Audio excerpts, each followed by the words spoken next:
గౌరవనీయులు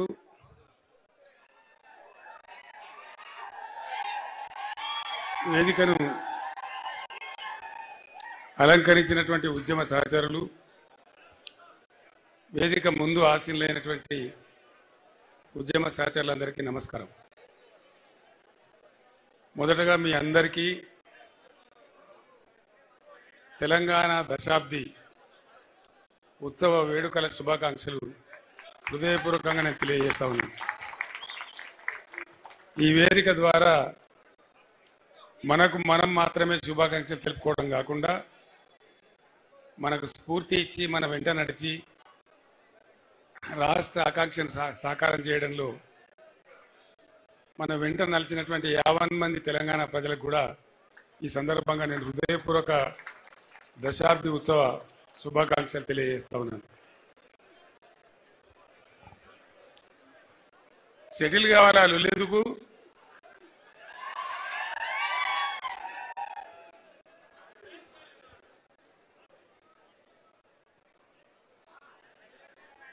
కొన్ని క్షణాలు చాలా గొప్పగా ఉంటాయి జీవితంలో, ఎవరికైనా కొన్ని బాధ పెట్టేవిగా ఉంటాయి. ఇది ఒక గొప్ప ఉద్విగ్నమైనటువంటి క్షణం. ఈరోజు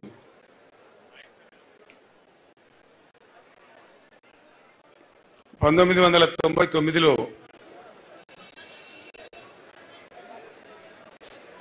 అంతకు ముందు కాలంలో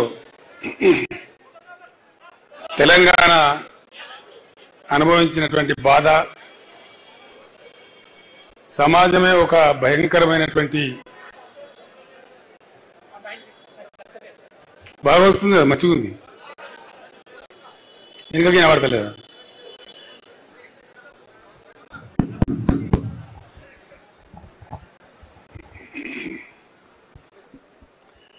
ఊహించుకుంటేనే కొంచెం ఇప్పుడు కూడా దుఃఖం వచ్చేటువంటి పరిస్థితి.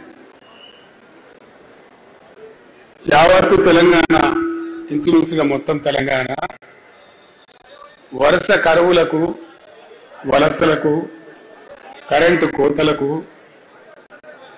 ఆత్మహత్యలకు, చేనేత కార్మికుల ఆకలి చావులకు ఒక భయంకరమైనటువంటి దృశ్యంగా, చాలా చాలా బాధ కలిగించేటువంటి, భరించలేనటువంటి అమానుషమైనటువంటి ఒక పరిస్థితికి లోనైన తెలంగాణ.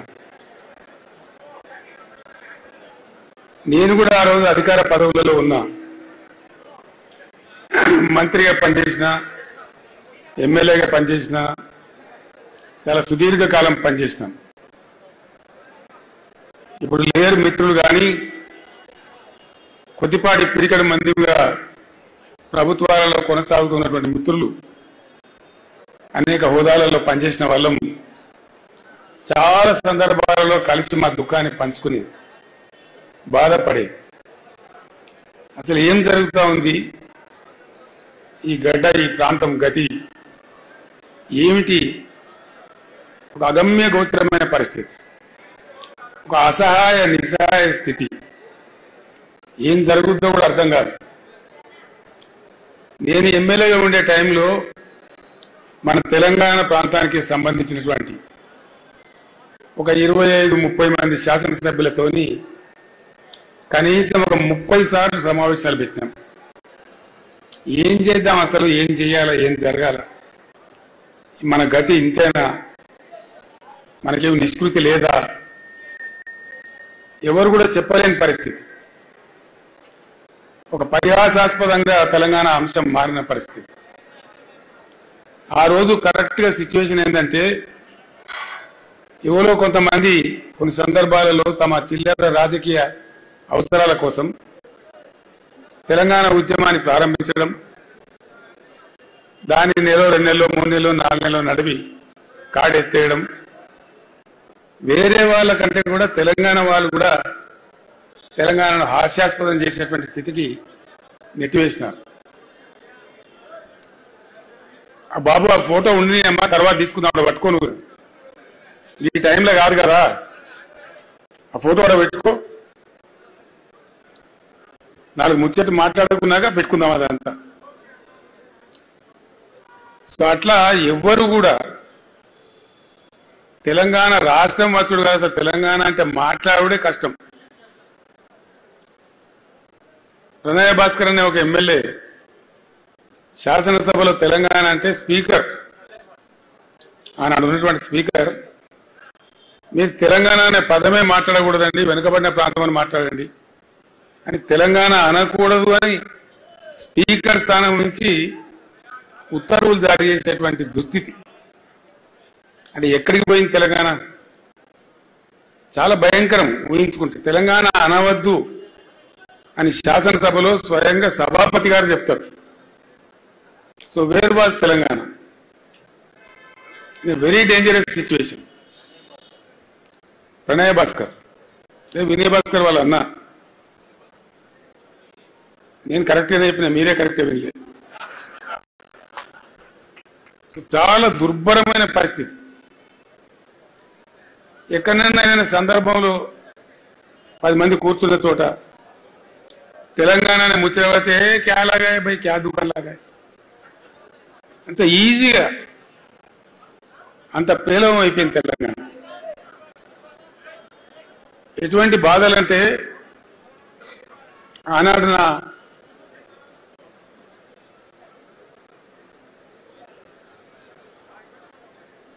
అడ్వైజర్గా, సహచరునిగా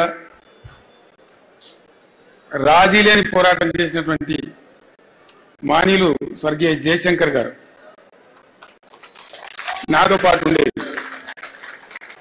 అనుక్షణం ప్రతిక్షణం ఉండేది నాతో పాటు, అన్ని సందర్భాలలో ఉండేది. ఆయన ఎంత గొప్పవాడంటే చాలా మంది జీవితంలో చాలా పనులు చేస్తారు, ఏదో ఒక స్టేజ్లో రాజీ పడిపోతారు. ఎందుకు పడతారో తెలియదు. కఠోరమైన సిద్ధాంతాలు నమ్మినటువంటి కొంతమంది పెద్దలు కూడా ఒక సందర్భం వచ్చేటప్పటికి ఆ సిద్ధాంతాన్ని పక్కకు పెట్టి కూడా కొన్ని పనులు చేస్తారు. ప్రొఫెసర్ జయశంకర్ గారికి ఉన్న ఒక గొప్పతనం ఏంటంటే ఆయన ఆజన్మ తెలంగాణ వాది, ఆజన్మ అన్కాంప్రమైజ్డ్ తెలంగాణ ఫైటర్, అన్డౌటెడ్లీ. ఎందుకంటే ఒక 14-15 ఏళ్ళు సుదీర్ఘంగా ఆయనతో పాటు నేను కలిసి పనిచేసిన కాబట్టి అనేక సందర్భాలలో, ప్రయాణంలో కావచ్చు, ప్రస్థానంలో కావచ్చు, చర్చలలో కావచ్చు, ఎంత గొప్పవాడు ఆయన అంటే ఈ టైంలో నేను ఆయన స్మరించుకోకుండా ఉండలేను. అట్లాంటి మనుషులు అరుదుగా ఉంటారు ప్రపంచంలో. ఎక్కడి నుంచి ప్రారంభమైంది సార్ మీ ప్రస్థానం అంటే, హైదరాబాద్ స్టేట్గా ఉన్నప్పుడు, అక్కడ ఆంధ్ర రాష్ట్రం ఉన్నప్పుడు నిజాం రాజు పెట్టినటువంటి పాఠశాలలు ఉండేవి మన దగ్గర. మల్టీపర్పస్ హై స్కూల్స్ కావచ్చు, మరొకటి కావచ్చు. మర్కజీ స్కూల్ అన్న ఒకటి ఉండేది వరంగల్ టౌన్లో. ఆ మర్కజీ స్కూల్లో ఆయన విద్యార్థిగా ఉండే టైంలో ఆంధ్ర ప్రాంతం నుంచి ఉన్నటువంటి ఆనాటి అయ్యదేవర కాళేశ్వరరావు వగైరా వగైరా వ్యక్తులు వచ్చి తెలంగాణ ప్రజలను మానసికంగా సిద్ధం చేయడానికి కొన్ని ప్రయత్నాలు చేసేవాళ్ళు. దానిలో భాగంగా ఆయన వచ్చి మీ తెలంగాణ భాష మొత్తం చెడిపోయింది, కులిపోయింది, మీ తెలంగాణ భాషలో బాగా ఉర్దూ ఉంటుంది, మీది స్వచ్ఛమైన తెలుగు కాదు అని ఒక హేళన చేసినట్టుగా మాట్లాడుతూ, మీరు సంస్కరించబడాలి, మిమ్మల్ని సంస్కరించడానికి మేము ఆంధ్ర ప్రాంతం నుంచి వస్తాం అంటే వీళ్ళు లేచి జై తెలంగాణ అని చెప్పి పిడికిలు బిగించి రాళ్ళు విసిరేస్తే మొట్టమొదటి లాఠీ చార్జ్ అక్కడ జరిగింది వరంగల్లో ఆ విద్యార్థుల మీద. అంతకుముందు కూడా ఖమ్మంలో కొంత జరిగింది, కానీ ఇది తెలంగాణ ఏర్పాటు అయిన తర్వాత ఖమ్మంలో జరిగింది. తెలంగాణ ఏర్పడక ముందు హైదరాబాద్ స్టేట్గా ఉన్నప్పుడు జరిగిన సంఘటన ఇది. అక్కడి నుంచి ఆయన ఏ రోజుకైనా సరే తెలంగాణ తన అస్తిత్వాన్ని కోల్పోకూడదు, తెలంగాణ తెలంగాణగానే ఉండాలి అని మనసులో పూర్తిగా బాగా సంకల్పం తీసుకొని ఆయన జీవితకాలం అంతా కూడా పనిచేసి ఎట్లా దోస్తే అట్లా ఆయనకి ఎంత చేతనైతే అట్లా ఆనాడు ఉన్నటువంటి ముఖ్యమంత్రి బ్రహ్మానంద రెడ్డి గారు స్వయంగా పిలిచి బెదిరిస్తే కూడా నేను ఊసి చేస్తామంటే చేయండి సార్, మీ చేతిలో అధికారం ఉంది, నేను మాత్రం తెలంగాణ పందా వీడే ప్రశ్నే లేదు అని చెప్పి నిలబడ్డ దీశాలు. అట్లా ఇంకా అనేక సందర్భాలు, అనేక బెదిరింపులు, అనేక ఇది. ఒక తీయటి అనుభవం ఏంటంటే వారితోని వారు ఎంత అన్కాంప్రమైజ్డ్, ఎంత రాజీ లేని పోరాట పంద ఉన్న వ్యక్తి అంటే, సరే జరిగింది, జరుగుతూ వచ్చింది, చరిత్ర అంతా జరిగింది, విలీనమైంది. విలీనం టైంలో సిటీ కాలేజ్ దగ్గర 7 విద్యార్థులను చంపేసినారు కాల్పులలో. అవన్నిటికి సాక్షి ఆయన. తదనంతరం తెలంగాణ ఉద్యమం కోసం కూడా పరితపించిన వ్యక్తి. 69లో ఉద్యమం వచ్చింది, చాలా ఉవ్వెత్తున ఎగిసిపడ్డది. చాలా మంది పెద్దలు పోరాటం చేసినారు, వాళ్ళని కూడా మనం సదా స్మరణీయులు. వాళ్ళు నా ముందు కూర్చున్నారు విజయసింహారెడ్డి గారు, నల్గొండ నాయకులు. వారి తండ్రి గారు బ్రహ్మాండమైనటువంటి కృష్ణారెడ్డి గారు ఆ రోజు పోరాటంలో అగ్రభాగంలో ఉన్నారు. నా పక్కన ఉన్న పోచారం శ్రీనివాసరెడ్డి గారు 69లో ఇక్కడ ఇంజనీరింగ్ కాలేజీ విద్యార్థిగా ఉంటూ పాలిటెక్నిక్ కాలేజీలో అనేక సార్లు లాఠీ దెబ్బల నుంచి తేలిపోయినారు. ఇట్లా చాలా మంది గురించి చాలా మందికి తెలియదు. అనేకులు పనిచేసినారు, పని చేయలేదని ముచ్చట్లేదు. వారందరూ కూడా మనకు సదా స్మరణీయులు. వాళ్ళందరికీ మనం చేయెత్తి మొక్కాల్సిందే. ఉవ్వెత్తిన ఎగిసిపడ్డ ఆ ఉద్యమం కొద్దిగా పందా యొక్క లోపం వల్ల, వ్యూహ లోపం వల్ల అది ఘోరంగా విఫలమైపోయింది. విఫలమైన తర్వాత కూడా జయశంకర్ గారు తన పందా వీడలే. ఆయన రాస్తూనే ఉన్నాడు, సమీకరిస్తూనే ఉన్నాడు, ప్రతి సంవత్సరం బడ్జెట్లు అనాలిసిస్ చేస్తూనే ఉన్నాడు, తెలంగాణకు జరిగే అన్యాయాలను రికార్డు చేస్తూనే ఉన్నాడు. ఆ రోజుల్లో కంప్యూటర్ ఉండేది కాదు. కంప్యూటర్ వచ్చేదాకా, కంప్యూటర్ వచ్చిన తర్వాత కూడా ఆయన రికార్డు చేస్తూనే ఉన్నాడు. చేసి జరుగుతూ ఉండే. నేను అడిగిన ఒక రోజు జయశంకర్ గారు 69లో ఘోరమైన వైఫల్యం వచ్చింది కదా, ఇంకో విచిత్రమైన విషయం మీకు గుర్తు చేయాలి నేను. ఇవి అవసరం, మనకు తెలియాల్సిన అవసరం ఉంది. మీరంతా ఈ స్టేజీ పైన కానీ కింద కానీ అతి ముఖ్యమైన నాయకులు ఉన్నారు కాబట్టి ఈ విషయం నేను మీతో పంచుకోవాలనుకుంటా ఉన్నా. 69 ఉద్యమంలో ప్రధానమైనటువంటి అంశం ముల్కీ రూల్స్, చాలా ప్రధానమైన అంశం. ఆనాడు ఉన్నటువంటి యువకులు, చదువుకుంటున్న విద్యార్థులు, ప్లస్ ఉద్యోగులుగా ఉన్నటువంటి వాళ్ళు, మన టీఎన్జిఓలు, వాళ్ళు కూడా బాగా హైలైట్ చేసి కొట్టాలనే విషయం ఏంటంటే ముల్కీ రూల్స్. మేము చదువుకుంటే ఏం లాభం, మా ఉద్యోగాలు మాకు వస్తలేవు కదా, తస్కరించబడుతున్నాయి కదా అనేది మేజర్. నీళ్ళ విషయంలో అప్పుడు కాలాలు కొంచెం బాగుండేది, వర్షాలు బాగా కురిసేది. ఈ మన మన మన ఉద్యమ ప్రస్థానంలో జరిగిన ప్రస్తావన తక్కువ ఉండేది అప్పుడు, కానీ ప్రధానంగా ముల్కీ రూల్స్ మీదనే ఉండేది. ఒక విచిత్రమైనటువంటి పరిస్థితి ఏంటంటే ముల్కీ రూల్స్ పేరేటనే అసలు అందులో పాల్గొన్న వాళ్ళు చెప్తే కళ్ళకి నీళ్ళు వస్తాయి మనకు. రాజ్భవన్ గేట్ ఎదురుగా ఒక సంఘటన, వాళ్ళు బుల్లెట్లు కొడతా ఉంటే వీళ్ళు రాళ్ళు కొడతా ఉన్నారు, చచ్చిపోతున్నారు. ఇంద్రవల్లిలో గిరిజనులు ఏ విధంగా కొట్లాడినరో, పోలీసులు తూటా వస్తూ ఉంటే మరో 10 మంది ఉరుకుతా ఉన్నారు, తూటా ఎదురుగా తూటా వస్తుంది, నేను చస్తా అని తెలిసి కూడా. అంత ఆవేశపూరితంగా ఉద్యమం జరిగింది. చచ్చిపోయినారు, 8-9 మంది చచ్చిపోయినారు ఆ రైలు పట్టాల మీద పడి, రాజ్భవన్ ఎదురుగానే. అంత బాగా జరిగింది. సరే, ఉద్యమం సమసిపోయింది, తెలంగాణ రాలేదు. ఉద్యమ సందర్భంలో కొత్త పొటమరింపు. ఉద్యమం అయిపోయిన తర్వాత పివి నరసింహారావు గారిని ముఖ్యమంత్రి పెట్టినారు. పివి నరసింహారావు గారు ముఖ్యమంత్రిగా ఉన్నారు. ఆయన కూడా తెలంగాణ బిడ్డ. ఆయన 2 రాష్ట్రాలు కలవాలని ఉండే ఆయనకు పాపం, విశాలాంధ్రలో ఏదో గొప్ప జరుగుతుందని ఆయన కూడా ఆశపడ్డాడు. కానీ మోసం జరిగింది. ఆయన మనసులో ఉంది. ముల్కీ రూల్స్కు సంబంధించిన అంశం పోరాటం నుంచి ఉద్యమ రూపం నుంచి పోయి లీగల్ బ్యాటిల్గా మారి సుప్రీంకోర్టులో పెండింగ్లో ఉంది. కరెక్ట్గా 73లో పివి గారు ముఖ్యమంత్రిగా ఉండే టైంలో సుప్రీంకోర్టు తీర్పిచ్చింది తెలంగాణకు అనుకూలంగా. Mulki rules shall continue for Telangana అనగానే ఆంధ్రాలో జయాంధ్ర మూమెంట్ పెట్టింది. జయాంధ్ర ఉద్యమం పెట్టి చాలా ఘోరంగా జరిగింది. అది కూడా అక్కడ కూడా 60-70 మంది చనిపోయినారు. పోలీస్ కాల్పులలో వందలాది వేలాది మంది అరెస్ట్ అయినారు. చాలా ఒక 5-6 నెలల పాటు బీభత్సంగా జరిగింది. అది కూడా మళ్ళీ ఢిల్లీ ఆ ఆంధ్ర ప్రాంతంలో జరిగిన ఉద్యమాన్ని మాత్రమే పరిగణలోకి తీసుకొని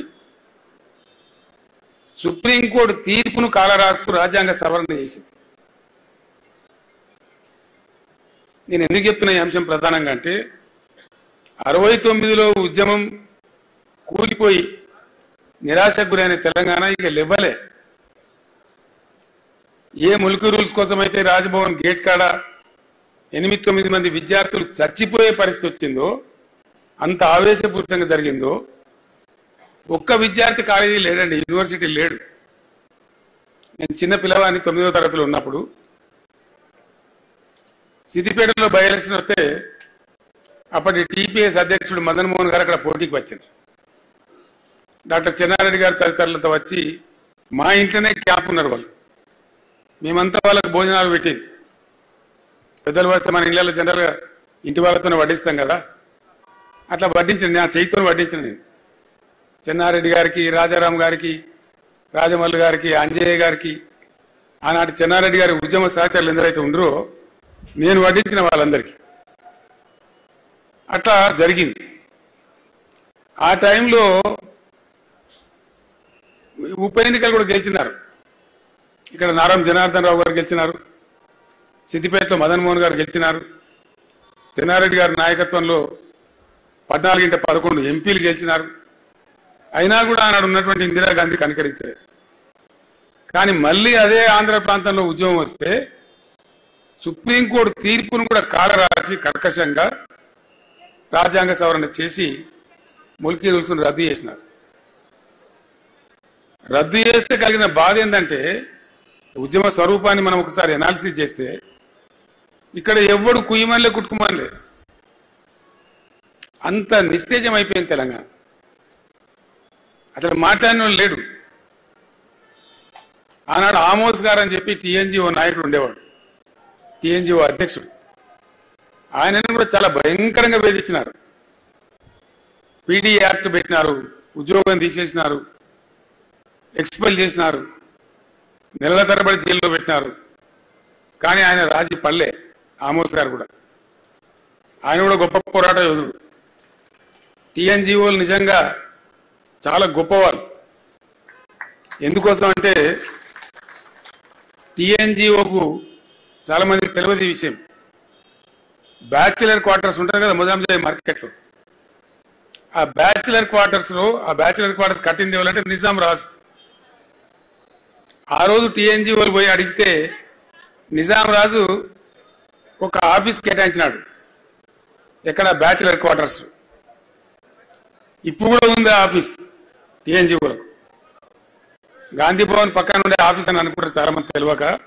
ఈవెన్ నౌ టీఎన్జిఓలకు ఆ కార్యాలయం ఉంది. సో ఆనాటి ఇవ్వలే వాళ్ళు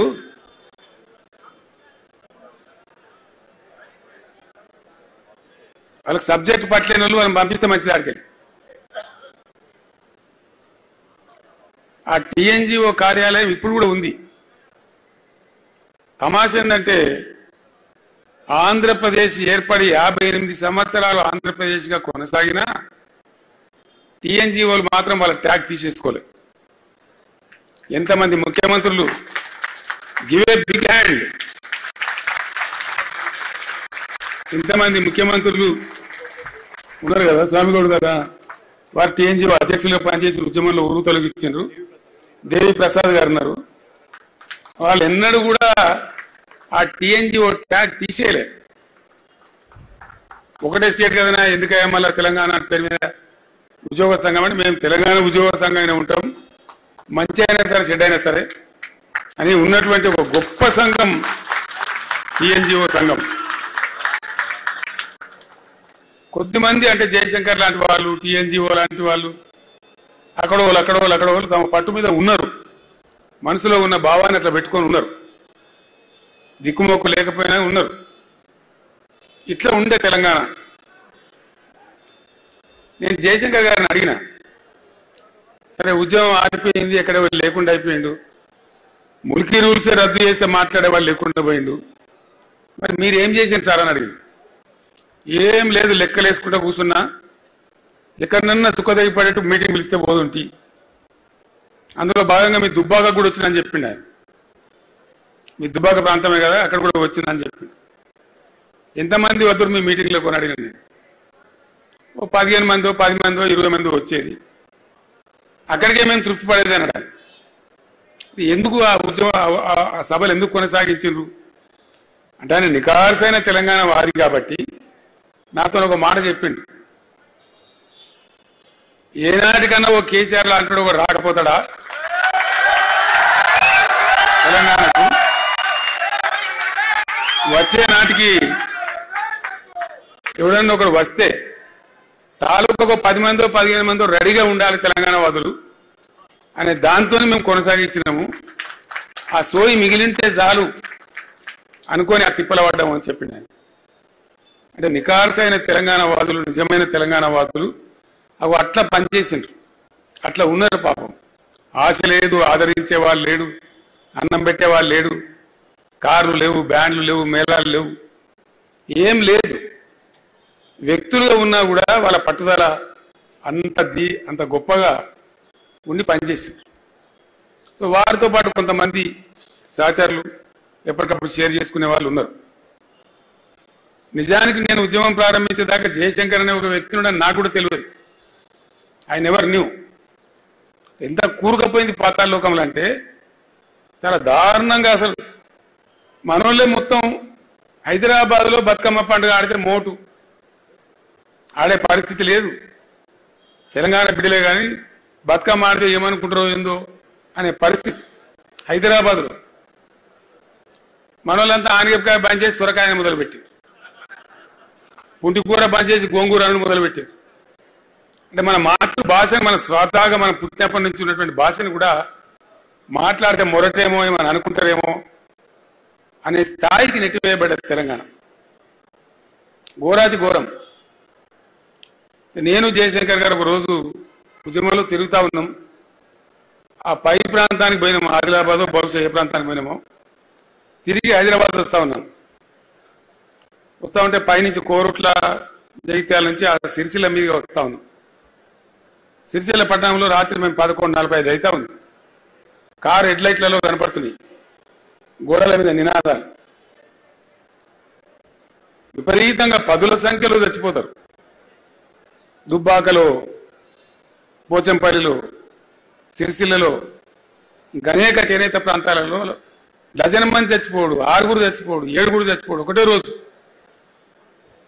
అక్కడ ఉన్న కలెక్టర్ గారు జనార్దన్ రెడ్డి గారు అని ఉండే పాపం, జాయింట్ కలెక్టర్, ఆయన గోడల మీద రాయించిండు రాతలు. ఏమి రాయించిందంటే ఆత్మహత్యలు, సావులు సమస్య పరిష్కారం కావు, మీరు చావకండి. అప్పటికి 60 ఏళ్ళు 65 ఏళ్ళు స్వతంత్రం వచ్చి దేశానికి. నేను జయశంకర్ గారితో 60 ఏళ్ళ స్వతంత్ర దేశంలో ఏమో గీ నినాదాలు మనం గొడవల మీద చూసేది. ప్రపంచం ఎటుపోతుంది, మనం ఎటుపోతున్నాం, మనం బతికేం సార్ ఈ తెలంగాణ అంటే. ఇక అయితే నీతో కావాలని ఆ కేసీఆర్ను దండాడాలి, ఇవ్వకుండా నువ్వు గట్టిగా మొండి ఉన్నావు, నువ్వే కొసదాకా నిలబడాలి, ఏం చేస్తావో చేయాలి అని. అంటే అట్లాంటి సందర్భాలు. తెలంగాణ అంటే అంత చులకన భావం, ఏహ్య భావం. తెలంగాణలో ఉండే శాసనసభ్యులకు ఓనోని కొంత మనసులో ఉన్నా ఏం చేయగలుగుతాం, మనం ఏం చేయలేం కదా. నేను మీటింగ్లో పెట్టినప్పుడల్లా ప్రతివాడు అన్నా మన ఉద్యోగాలు పోతే తప్ప మన తెలంగాణలో మనం నమ్మరు, ఇది అయ్యేది కాదు, పోయేది కాదు, వృధా ప్రయాస అనే ఒక నిర్లిప్తత, నిరాశ, అసహాయ పరిస్థితి ఎల్లిడలు కనపడేది. ఈ నిర్లిప్తత ఎంత పెరుగుతూ పోయిందో తెలంగాణ పరిస్థితులు కూడా సామాజిక పరిస్థితులు కూడా అంత దారుణంగా దిగజారుతూ పోయినాయి. బతుకమ్మ అని ఒక సినిమా తీద్దామని మనం ప్రయత్నం చేసాం. నేనంతా రాసి పెట్టినట్టు కథ, కానీ మన తెలంగాణలో దుర్మార్గులు ఎక్కువ కదా. వాడు దండన పోయి రిజిస్ట్రేషన్ చేసి వాడు మొదలుపెట్టింది దుకాణం. వాడు ఏం చేయలేదు, సన్నాసాలు ఏమి లేదు. యాక్చువల్లీ పోతుగల్ అని ఒక ఊరు ఉంటుందండి. ఆ పోతుగల్ ఊరు పక్కనే ఇంకో ఊరు ఉంటుంది. ఆ ఊరికి మా అక్కనిచ్చినాం.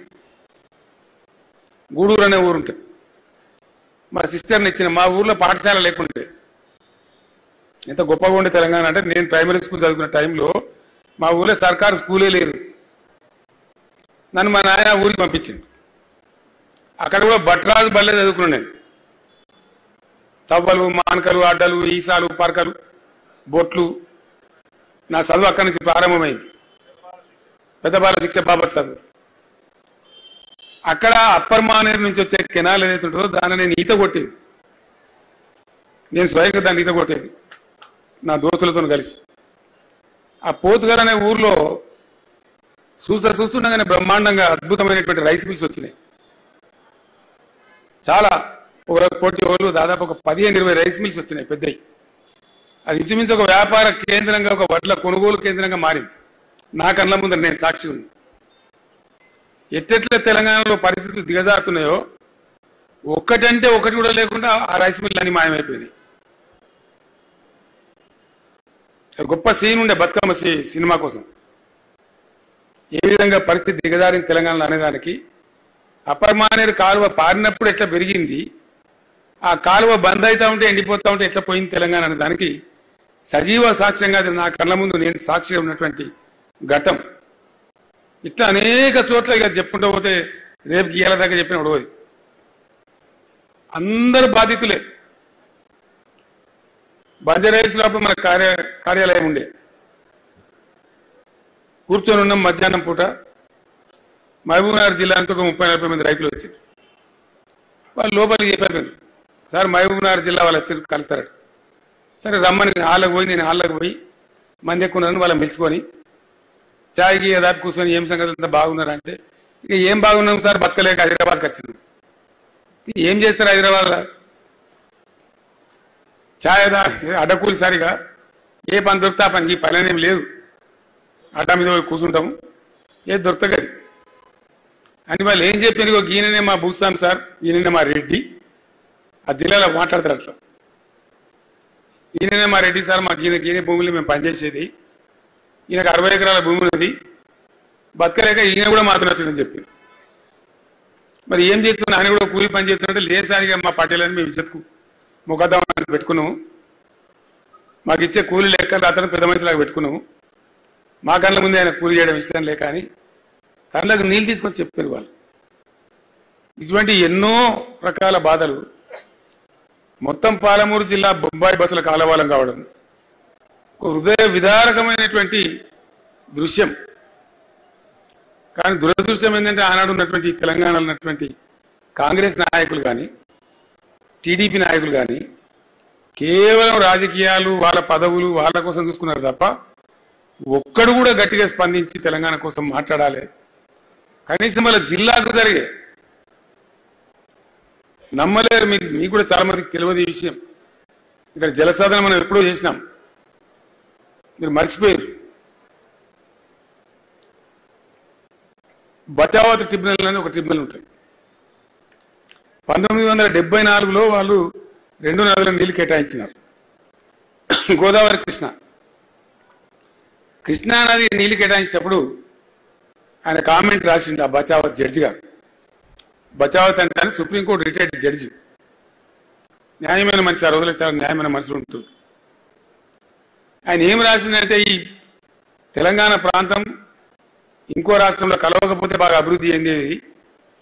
కనీసం మీ ప్రాంతానికి నీళ్ళు ఇవ్వమని వాడు దరఖాస్తు పెట్టాడు కూడా దిక్కులేడా, అడిగేటోడే లేడు అని మేము చూడలేక, మాకు చూడబుద్ధి అయితే లేదు. ఈ పరిస్థితి చూస్తున్న బాధ అవుతున్నది. ఈ కరువు జిల్లా ఇది కరువెక్కున్నది కాబట్టి ఈ మహబూబ్నగర్ జిల్లాకు ఒక 17 టీఎంసీలు కేటాయిస్తున్నాము. దీనికి వంకలు, కుంటి సాగులు పెట్టి ప్రభుత్వాలు ఎగ్గొట్టద్దు. ఖచ్చితంగా ఈయన్నే కట్టాలి, ఈ జిల్లానే కట్టాలి ప్రాజెక్ట్ అని కండిషన్ పెట్టి జూరాల ప్రాజెక్టుకు ఒక 17 టీఎంసీలు కేటాయించారు. దాన్ని ముట్టినోళ్ళు లేడు, పట్టినోళ్ళు లేడు, అడిగినోడు కూడా లేడు. ఇక తెలంగాణలో ముఖ్యమంత్రులు కానీయగానే పోదురు. అయితే 6 నెలలకి దుకాణం పెట్టి ఏడాదికి దించేసారు. దాన్ని పివి సాబ్ కూడా అట్లే దించేసింది, అందరిని దించేశారు. ఆయనోళ్ళే ముగ్గురు, చెన్నారెడ్డి, అంజయ్య, పివి నరసింహారావు గారు. వాళ్ళని కూడా బతకనీయలే, ఏదో సాకు పెట్ట దించేయాలి. చివరికి అంజయ్య గారు ముఖ్యమంత్రి అయిన టైంలో ఆయనకు మనసులో ఉన్న ప్రేమకమాన పోయి అందరికి అధికారులు చెప్పి జూరాలకు ఫౌండేషన్ వేసిండు ఆయన. ఇక తర్వాత కట్టిండు. కడితే ఏమైందంటే సీ అండ్ ఎంజాయ్ అంతే, నీళ్ళు వస్తాయి పోతాయి. కర్ణాటకది కొంత భూమి మునిగింది, వాటి నిండా నింపునే నీళ్లు. ఇక కాలువ వారు నీళ్ళు వారాయి, ఏం లేదు. గులాబీ జెండా ఎగిరేదాకా కూడా జూరాల పరిస్థితి అదే, అట్లే ఉండే. ఉన్న ఆర్డీఎస్ కాలువను నాశనం పట్టించారు. 85,000 ఎకరాలకు ఉన్నటువంటిది మొత్తం 10,000 ఎకరాలకు వచ్చింది. జూరాలనేమో జస్ట్ సీ అండ్ ఎంజాయ్, నీళ్ళు వస్తూ ఉంటాయి పోతూ ఉంటాయి, ఏం లేదు మనకి. పట్టిదే పిక్నిక్ పోయినట్టు మన దానిలో ఉంటుంది, కానీ మనది కాని ప్రాజెక్ట్. అప్పుడు నేను చాలా భయంకరంగా దాడి పెట్టి పాలమూరు సభలో గర్జిస్తే అప్పుడు మోకాళ్ళ మీద ఊరికి అప్పుడున్న ప్రభుత్వం కర్ణాటకకు డబ్బులు చెల్లించి అప్పటి నుంచి జూరాలు నింపడం, కాలువ కింద సాగు చేయడం అనేది స్టార్ట్ అయింది. ఆర్డీఎస్ కూడా అప్పటిదాకా అడిగిన లేడు, పడుచుకున్న లేడు, మాట్లాడిన తెలంగాణలో. మరి ఆ జిల్లా నుంచి ఎమ్మెల్యేలు లేరా, ఎంపీలు లేరా, మంత్రులు లేరా అంటే ఉన్నారు, కానీ బానిసలు, కట్టు బానిసలు, నోరు తెరిచే ధైర్యం లేదు. ఆర్డీఎస్ కూడా జూరాల లింక్ కెనాల్ని పెట్టి దాని దుకాణం మొదలుపెట్టినారు. ఇట్లా అనేక అనుభవాలు. నేను చేసిన ఆర్డీఎస్ పాదయాత్ర తర్వాత కొన్ని ఫలితాలు. హాలియాట్ కోదాడ పాదయాత్ర చేస్తే లెఫ్ట్ కెనాల్ మీద, నాగార్జున సార్ లెఫ్ట్ కెనాల్ మీద కొంత రిలీఫ్. అప్పుడు విజయసింహారెడ్డి గారి నాయకత్వం వహించింది దానికి. అప్పుడంతా కూడా అక్కడ కుడి కాలువకు ఫ్రీ, ఎడమ కాలువకేమో కరెంట్ ఛార్జీలు. నల్లగొండ సభలో గర్జించిన నేను, సమైక్య రాష్ట్రంలో సమగ్ర అభివృద్ధి అంటే ఇదేనా? ఒకటే ప్రాజెక్టుకు ఉండే ఒక కాలువకు ఒక రీతి, ఇంకో కాలువకు ఇంకో నీతియా? ఇంకెందుకు ఉండాలి తెలంగాణ ఆంధ్రప్రదేశ్లో మాట్లాడితే అప్పుడు తెల్లారి మంత్రి వచ్చి మిర్యాలగూడలో మీటింగ్ పెట్టి, లేదు లేదు రేపటి నుంచిగా ఇది కూడా మేమే కడతాం, బిల్లులు గవర్నమెంటే కడతామని చెప్పింది. అంటే తెలంగాణలో నాయకులు లేరా, ఎమ్మెల్యే లేరా అంటే ఉన్నారు. అందుకే నేను తిట్టేది కదా అప్పుడు, దద్దమ్మలు, శాతగాని వాళ్ళు, సవటలని. నేను వట్టి కాదు, అయినా నేను కారుకూతలు పూయలేదు, చేతగాని వాళ్ళనే తిట్టేది.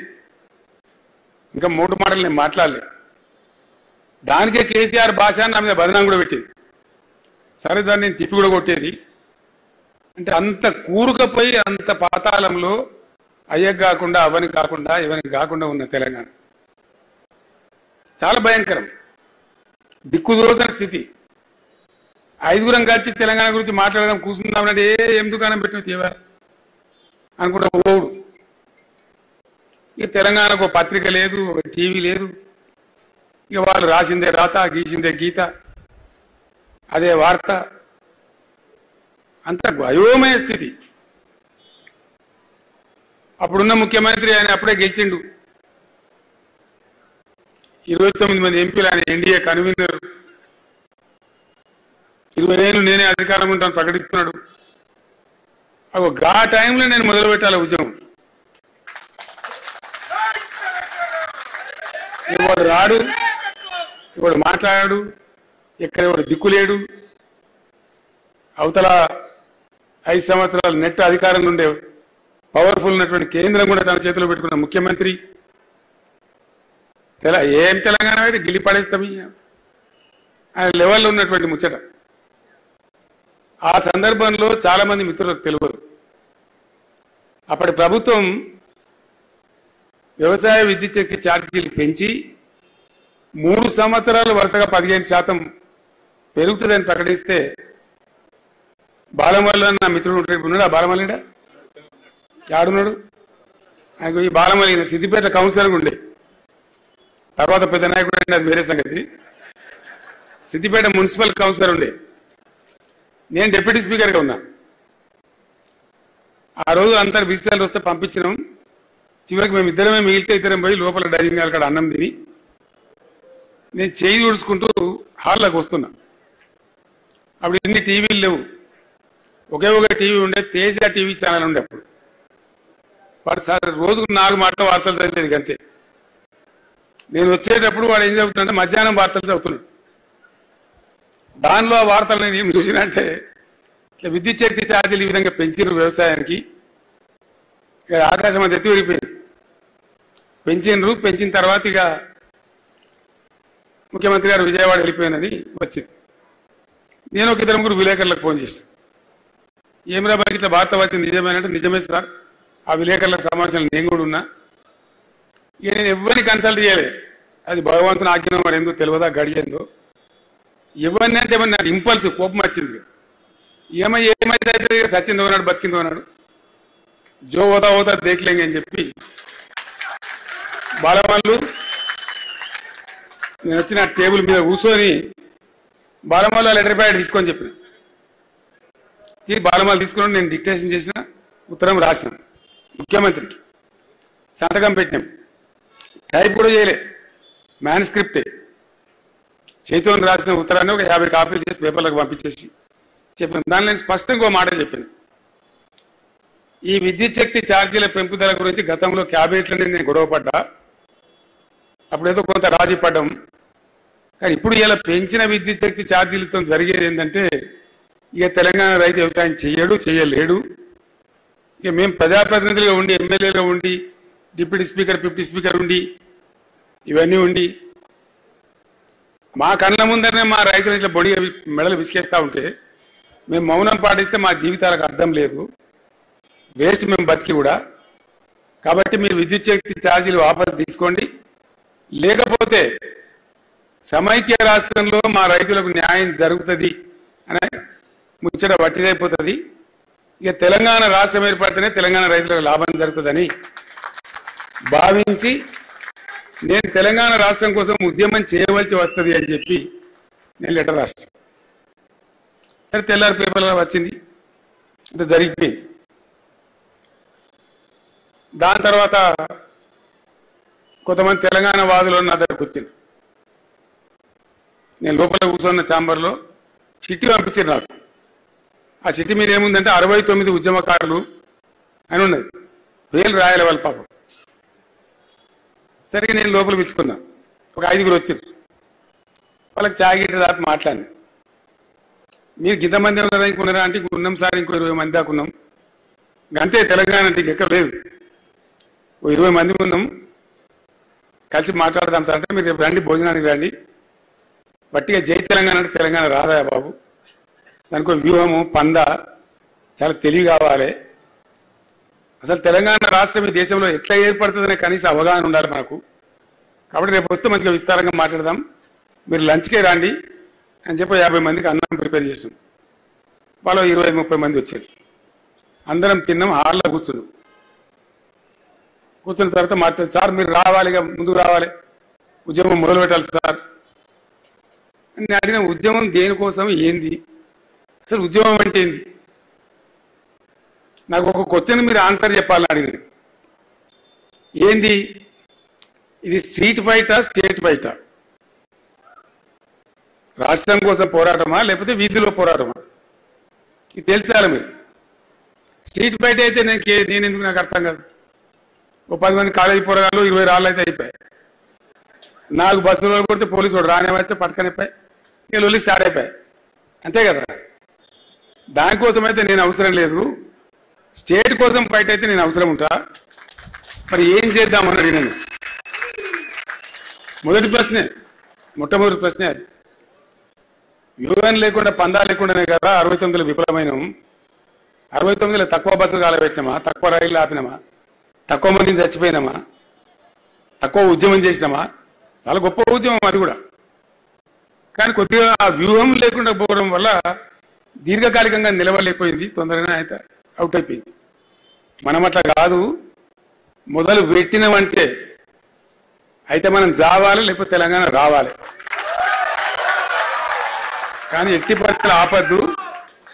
నడుమల మనం చచ్చిపోతాం. ఢిల్లీలో కూడా అడిగితే చెప్పిన, నేను ఒక కాంగ్రెస్ వాడు అడుగుతుండే, నువ్వు ఎక్కువ గడబడి చేస్తావు ఏంది కేసీఆర్ అంటే నేను చెప్పిన అరే కేసీఆర్ పోతే ఇంకో పీసీఆర్ రెడీగా ఉన్నారా నడపడానికి. ఇలా ఉద్యమ స్థాయి అడిగి లేచింది, నీకు అర్థమైతే లేదు. మీకు మీరు గోల్ దింపుతాం అనుకుంటున్నా దింపలేరు, మీరు నన్ను కథం చేసినా దింపలేరు అని చెప్పిన. వాడు నన్ను అడిగిండు ఊ ఇస్ దట్ పీసీఆర్ అని. ఊరికి 5 మంది ఉన్నారా పై పీసీఆర్లు, ఎవరినని పట్టుకోవు అని అడిగింది. ఆనెస్ట్లీ ఇదే మాట చెప్పిన నేను. ఊరికి 5 అయితే పక్కా ఉన్నారు పీసీఆర్, నువ్వు ఎవరిని పట్టుకుంటావు బిడ్డ, ఇలా తెలంగాణ ఉద్యమ స్థాయి అది కాదు అని చెప్పినాను. అంటే ఎక్కడనో పాతాళ లోకంలో ఉన్న తెలంగాణ, అయ్యకు కానటువంటి అవ్వ కానటువంటి ఆగమైపోయిన తెలంగాణ ఎక్కడి నుంచి స్టార్ట్ కావాలో? మనకు డబ్బులు లేవు, నిధులు లేవు,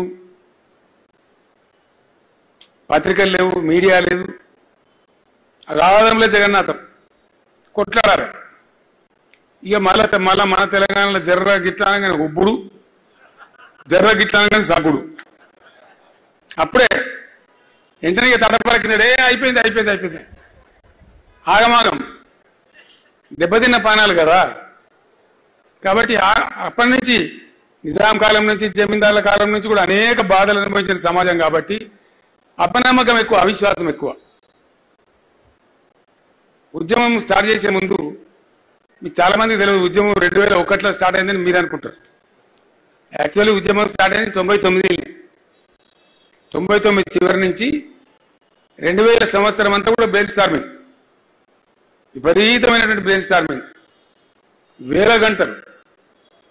నిమ్మ నరసింహారెడ్డి గారు ఉండే నా సహచరుడు, మా సిద్దిపేట వాసే, రాత్రి 3 అవుతుండే మాట్లాడుకుంటూ కూర్చుంటే.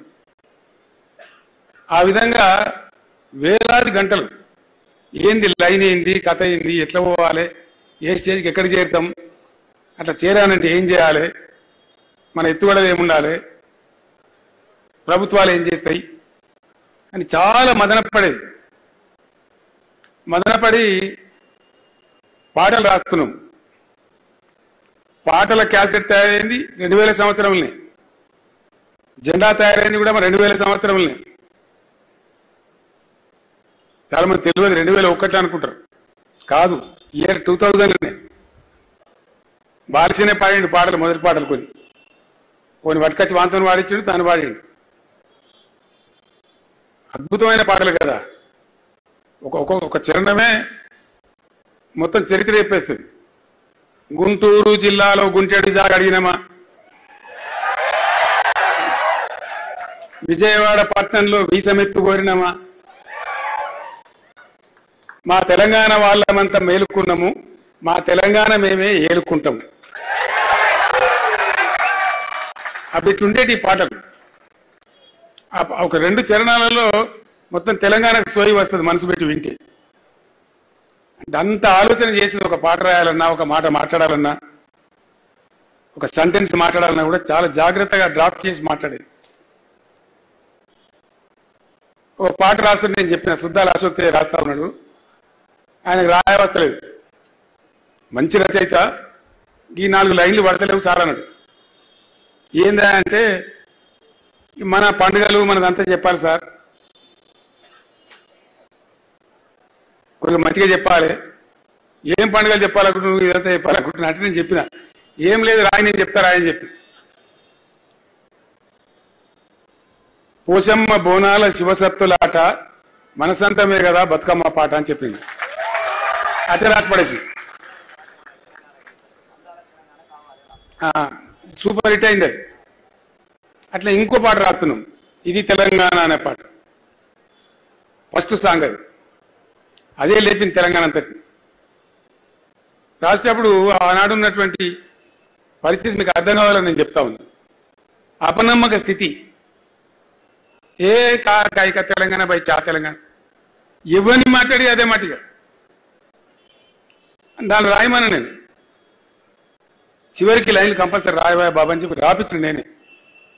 సిపాయిల తిరుగుబాటు విఫలం అయ్యిందని అనుకుంటే దేశానికి వచ్చేదా స్వాతంత్రం, రాజీలేని పోరాటమే విజయం సాధిస్తుంది, ముమ్మాడికి తెలంగాణ రాష్ట్రం వచ్చి తీరుతుందని నేనే రాపించింది. ప్రజల్లో ఉన్నటువంటి అపనమ్మక స్థితిని పటాపంచలు చేసి ఉద్యమం కోసం వాళ్ళని సమాయత్తం చేయాలని చెప్పి అవన్నీ ప్రయాసాలు పడ్డాం. పిడికెడంటే పిడికెడే మంది, చాలా మంది ఇప్పుడు ఉన్నోళ్ళు లేరు. కరీంనగర్లో సింహగర్జన సభ పెడితే అప్పుడు హరీష్ యువకుడు, అనుభవం కూడా లేదు. సింహగర్జన సభ పెడితే ఒక్కడే మనిషి వేరే కూర్చోకి తీసుకొని పోయి దాన్ని సూపర్ డూపర్ హిట్ చేసుకున్నాం ఆ రోజు. ఆ ఎర్ర టెండర్ మే నెలలో ఆ రోజులు జ్ఞాపకం వస్తే ఒక్కొక్కటి ఇలా కళ్ళకు నీళ్ళు కూడా వస్తాయి. ఆ తదనంతర పరిణామాలలో ఎందరో మంది మిత్రులు, ఇందులో గొప్ప గొప్ప వాళ్ళు, విద్యాసాగర్ రావు గారు, కళ్యాణ్ యాదగిరి రెడ్డి గారు, ఇప్పుడు కూడా నా పక్కకు ఉన్నారా అనిపిస్తుంది. వారు బాధ కలిగితే దుఃఖం వస్తుంది. వాళ్ళు పాపం తెలంగాణ వచ్చే కొద్ది రోజుల ముందే చనిపోయింది. అయ్యో ఈ 4 రోజులు ఉంటే బాగుండు కదా, చూసి చచ్చిపోదురు, తృప్తి పడదురు అని చెప్పి మేము కూడా ఏడ్చినాం మనసులో ఎన్నోసార్లు. అంత బాధలు పడ్డాం. అట్లాంటి ఉద్యమాన్ని చాలా చాలా చాలా కష్టాలు పడి మీకు నేను చెప్పే అవసరం లేదు. కథలో మీరు కథానాయకులే చాలామంది, మీకు అన్నీ తెలుసు. ఎక్కడి నుంచి ఎక్కడి తీసుకొని పోయినామో మీకు తెలుసు. అసలు ఆ ఉద్యమ రూపాలు యాడ్ చేసుకుంటూనే ఒళ్ళు పులకరిస్తుంది. పిలిపిస్తే వచ్చుడే లక్షల మంది, వేల మంది జనం రోడ్ల మీదకి. వంట వార్పు అంటే పోయి వెట్టుడే రోడ్ల మీద. ఎక్కడికక్కడ అసలు మామూలు ఉద్యమం కాదు అది.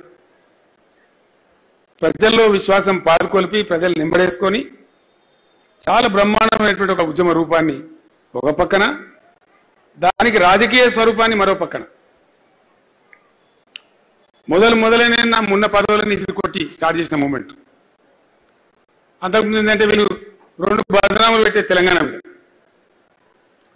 తెలంగాణ దుకాణం స్టార్ట్ కాగానే వీళ్ళు రాజకీయ నిరుద్యోగుల పదవుల కోసం పెట్టిర్రు అని ఒకటి, ఇక పైసలు వసూలు చేసే దుకాణమే అని 2.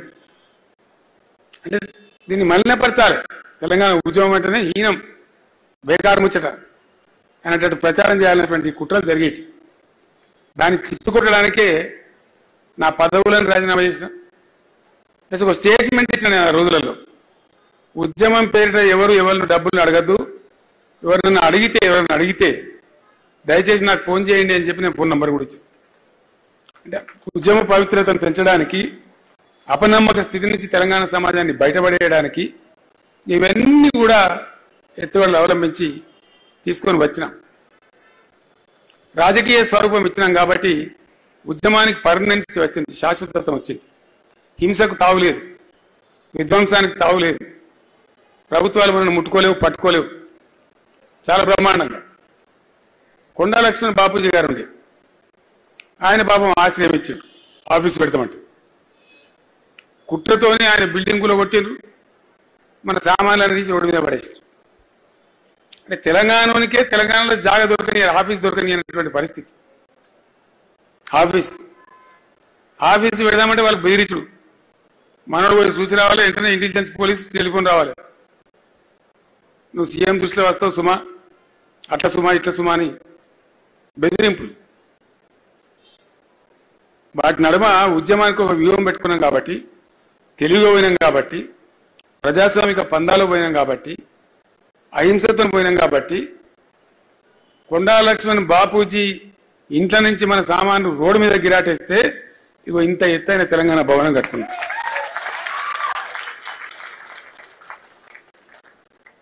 ఆ నైపుణ్యంతో మలుచుకుంటూ వచ్చినాం కాబట్టి, లేకపోతే పాసిబుల్ అయ్యేది కాదు. ఉద్యమానికి పర్మనెన్సీ వచ్చేది కాదు, ఎప్పుడో ఎగిరిపోయేది. సో అట్లా అనేక ఆటుపోట్లను, అనేక విషయాలను ఎప్పటికప్పుడు తర్కించుకొని, చర్చించుకొని, మాట్లాడుకొని దాన్ని అంతా కూడా తీసుకొని వచ్చినాం.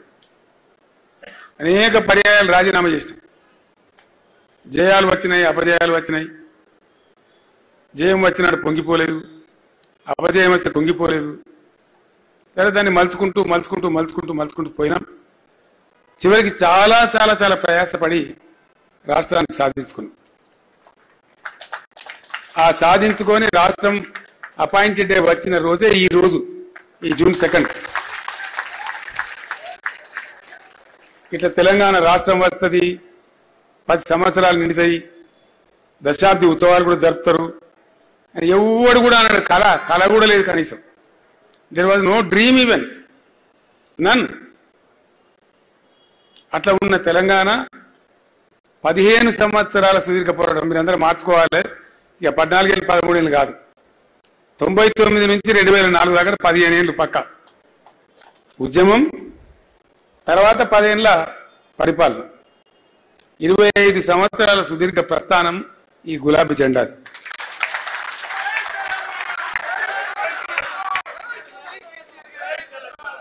అయితే వాడోడు వీడోడు పాపం అవగాహన ఉన్నోడు లేనోడు బీఆర్ఎస్ ఖతమే చేస్తాం భయ్ మోకాలంత ఎత్తులేనోడు కూడా మాట్లాడుతున్నాడు.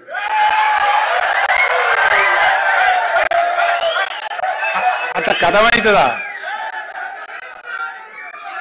గంట అడగ కథమవుతుంది. ఇంత వ్యవస్థీకృతమైన పోరాటం, ఇంత ఏర్లు 25 సంవత్సరాల వృక్షం కదా బీఆర్ఎస్ అంటే. ఒక రోజు కాదు కదా, ఒక మహా వృక్షం అయిపోయాయి, ఒక సముద్రం అయిపోయాయి. అసెంబ్లీ ఎన్నికలు మనం ఓడిపోయింది. సరే కొంత నైరాశ్యం వస్తుంది కదా సహజంగానే.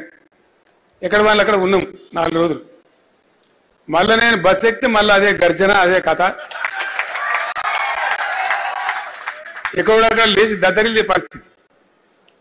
అంటే విషయం ఏంటంటే అంత రూట్స్ ఉన్నటువంటి అన్న పునాదులు ఉన్నటువంటి ఇవి వచ్చేటివి టెంపరీ సెట్ బ్యాక్స్, చాలా చిన్న విషయాలు.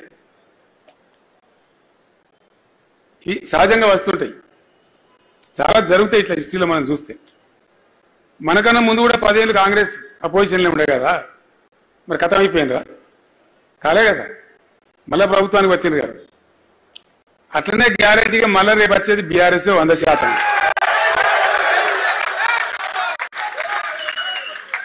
మొన్న ఒకడు వచ్చింది నా దగ్గరికి, 100%, దాని డౌట్ కూడా అవసరం లేదు.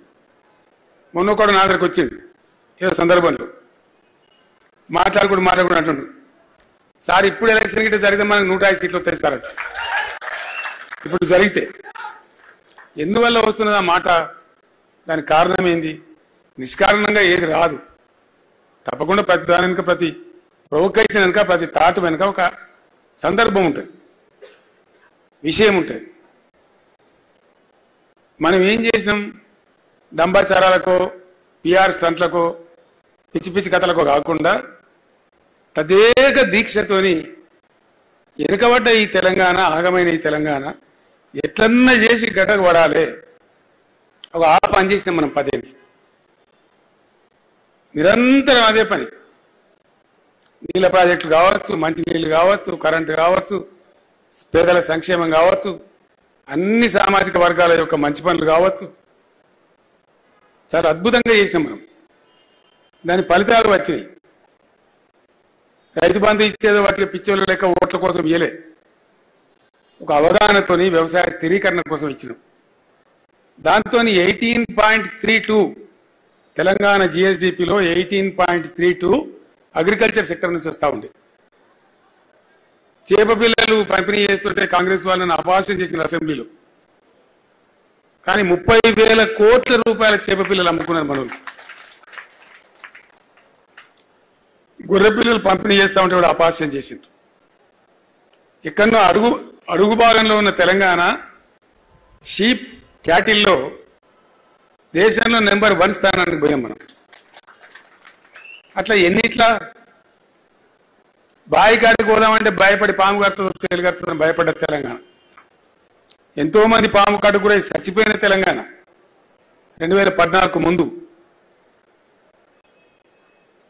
దర్జాగా కాలు మీద కాలేసుకొని నడింట్లో పండుకొని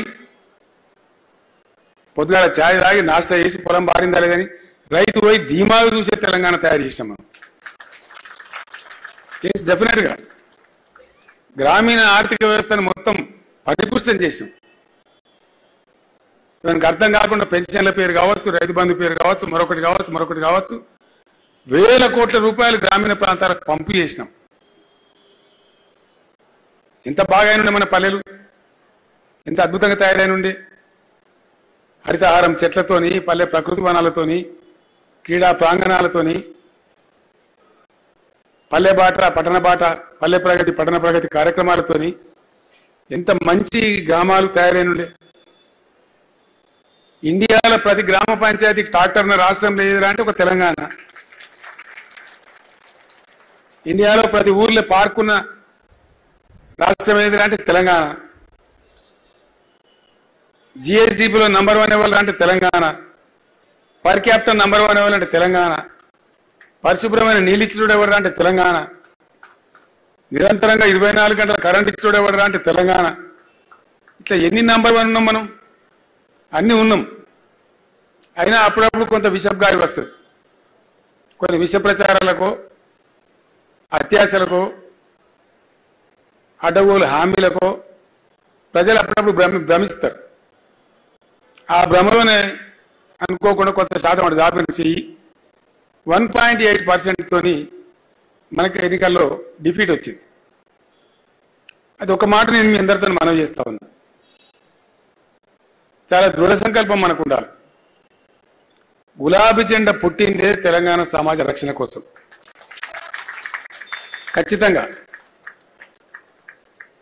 గులాబీ జెండా పనిచేసిందే రాష్ట్రం తెచ్చే విషయంలో కానీ, ప్రభుత్వం నడిపే విషయంలో కానీ అదే పని చేసినాం. మనం ఇంకో పని చేయలేదు, డెడికేటెడ్గా చేసినాం. ఇప్పుడు కూడా మన కర్తవ్యం అదే ఉండాలని చెప్పి నేను మీతో కోరుతా ఉన్నా. ఈ దశాబ్ది ఉత్సవాలను పురస్కరించుకొని రేపు కూడా మనం పనిచేయవలసింది ఏంది? రాజకీయం అంటే, పాలిటిక్స్ అంటే మేము అధికారంలో ఉంటేనే పాలిటిక్స్ అనేది తప్పు. రాజకీయం ఒక నిరంతర ప్రవాహం. ప్రజలు ఏ పాత్ర ఇస్తే ఆ పాత్రలో పనిచేయాల్సింది. ఒకసారి పవర్లో ఉండొచ్చు, ఒకసారి అపోజిషన్లో ఉండవచ్చు, కానీ పని చేస్తూ ఉండాలి. అప్పుడే ఆ సంస్థకు విలువ ఉంటుంది, ప్రజాక్షేత్రంలో గరిమ ఉంటుంది. కాబట్టి ఎట్లా ఉన్నా ప్రజల కోసం పనిచేయడమే మన కర్తవ్యం. 100కు 100% ఈ రోజున్న ప్రభుత్వం వేసే తిరిగిమొర్రి వేషాలు, వాళ్ళు పాల్పడుతున్న చర్యలు నాకే చాలా ఆశ్చర్యంగా ఉంది. మొత్తమే కరెంట్ లేని తెలంగాణ నేను ముఖ్యమంత్రి అయినప్పుడు ఉండే ఘోరమైన కరెంటు బాధ. దాన్ని బాగా చేసినాం, 9 ఏళ్ళు నడిపినాం. అసలు అద్భుతం కదా. కరెంటు పోవడం అనేది లేకుండా మనం కూడా మర్చిపోయినాం. జనరేటరు, ఇన్వర్టరు, కన్వర్టర్లు అని మాయమైపోయింది. అటువంటి తెలంగాణ. మళ్ళీ వాళ్ళకి అదనంగా ఎన్టీపీసీ నుంచి 1600 మెగావాట్ల విద్యుత్ కూడా వచ్చింది. అయినా మళ్ళీ వాళ్ళ అశక్తి ఏందో, అసమర్థత ఏందో నాకు అర్థమైతే లేదు. నిన్న కూడా ఎక్కడో పట్టణంలో, హైదరాబాద్లో అర్ధరాత్రి పోయి రోడ్డు మీద జనం పోయి గడపడి చేశారు. ఏదో సిటీలో ఏదో భాగంలో ఊళ్ళు కాదు అనేది. హైదరాబాద్ సిటీలో కూడా బాచ్పల్లి ఘోరంగా ఫోటోలు వస్తూ ఉన్నాయి, వార్తలు వస్తూ ఉన్నాయి టీవీలలో. వాళ్ళు ఉల్టా మాట్లాడుతుంది. మన ముఖ్యమంత్రి అంటే హరీష్ రావు పోయి లైన్ మీద పనిచేస్తాడు. ఇప్పుడు హరీష్ రావు ముఖ్యమంత్రి, రేవంత్ రెడ్డి ముఖ్యమంత్రి రాష్ట్రానికి. ఎవడు ముఖ్యమంత్రి? ఒక ముఖ్యమంత్రి స్థాయిలో వ్యక్తికి అట్లా మాట్లాడచ్చునా? అంత పేలవమైన మాటలు. లక్ష్మయ్య గారు నా కోపానికి వచ్చి స్టేట్మెంట్లు అన్నారు. అతను నీకు పనిచేసి శాతం అవుతుందా అని. ఎందుకంటే ఇంత అద్భుతమైనటువంటి పథకాలు కొన్ని, అంత బాగా వచ్చిన కరెంటు ఎట్లా ఫెయిల్ అవుతుంది అసమర్థత కాకపోతే? మిషన్ భగీరథ మొత్తం యుఎన్ఓ కాడికెళ్ళి మెచ్చుకున్న పథకం. ప్రతి ఇంట్లో నల్లా పెట్టి పట్టణ ప్రాంతాలలో రూపాయికి కనెక్షన్ ఇచ్చి చాలా చాలా గొప్పగా జరిగిన కార్యక్రమం, ప్రజల అనుభవంలో ఉన్న కార్యక్రమం. అది ఎట్లా కింది మీద అయితే నాకు అర్థం కాదు.